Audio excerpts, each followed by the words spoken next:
لوړو زده کړو وزارت په یوه اونۍ کې شنبه د کابل طبي علومو پوهنتون 10 تنو استادانو ته د څېړنیزو میتودونو او اخلاقي اصولو رعایت په اړه شپږ ورځنی ورکشاپ وړاندې شو.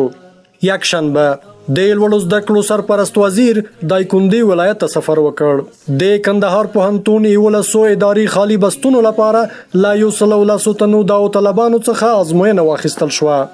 دوشنبه د لوړو زده کړو سرپرست وزیر په دایکنډي ولایت کې وی لوی ولسی غونډې ته وینا وکړه. د لوړو زده کړو وزارت د داخلي پلټنې ریاست پلاوي د کندهار ابراهیم النخی رحمه الله جامعې څخه په یاده جامعه کې د تکمیل شویو پروژو د بررسۍ په موخه لیدنه وکړه.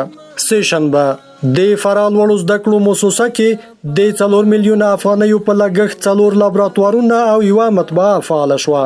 د شیخ زاید پوهنتون رئیس په خپل کاري دفتر کې د ملګرو ملتونو د خوراک او کرنې ادارې پلاوي سره په لیدنه کې د یاد پوهنتون شاوخوا کې د ځنګلي ساحو د احداث په اړه خبرې وکړې.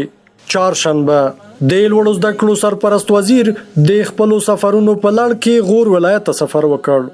د لوړو زده کړو سرپرست وزیر د 22 میلیونه افغانیو په ارزښت په غور لوړو زده کړو مؤسسه کې څو بیلابېلې پروژې پرانیستې. د کابل پوهنتون کمپیوټر ساينس پوهنځي او مالیې وزارت معلوماتي ټکنالوژي ریاست ترمنځ د دوه اړخیزو همکاریو هوکړلیک لاسلیک شو.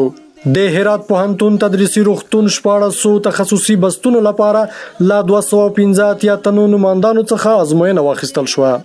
او پنځشنبه د کابل پولی تخنیک پوهنتون د کمپیوټر پروګرامونو 18 فارغانو ته د سندونو د ویش مراسم تر سره شول. شپه او ورځ په ځان یې وکړئ ښه زیرک اوسئ بیدار